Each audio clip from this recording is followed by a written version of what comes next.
સરદાર સરોવર નર્મદા નિગમની નર્મદા પાણી કેનાલમાં અનેક ત્રુટિઓ ઉજાગર થઈ છે। ભ્રષ્ટાચાર તરફ ઇશારો સૂચવે છે। કરોડ રૂપિયાના વ્યવહારોમાં કોન્ટ્રાક્ટરો માલામાલ બન્યા। રાધનપુર સાતલપુર હારી સમીપ પંથકની કેનાલ હંમેશા વિવાદમાં રહી। કેનાલમાં સફાઈનો અભાવ, વારંવાર તૂટવાની ઘટનાઓ બને છે। કેટલીક જગ્યાએ કેનાલ ખેડૂતો માટે સમસ્યા બની છે। સમીપ પંથકના રવત ગામ પાસેથી લોટેશ્વર કેનાલ છેલ્લા 5 વર્ષથી વિવાદોમાં છે।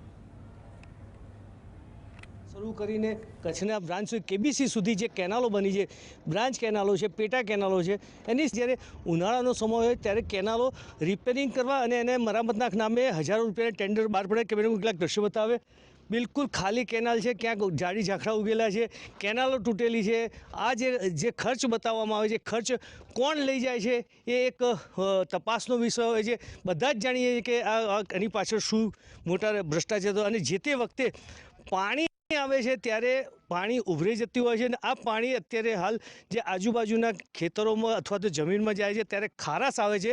આ ખારાશને કારણે પાકનું હંમેશા નુકસાન થઈ રહ્યું છે। નર્મદા આવી છે, પાણી લઈ છે તાણી, પરંતુ યોગ્ય રીતે વપરાશ અને યોગ્ય આયોજનના અભાવે ખેડૂતો હજુ પણ આવનાર સમયમાં પાયમાલ થઈ શકે છે। અલ્કેશ પંડ્યા, GSTV, પાટણ।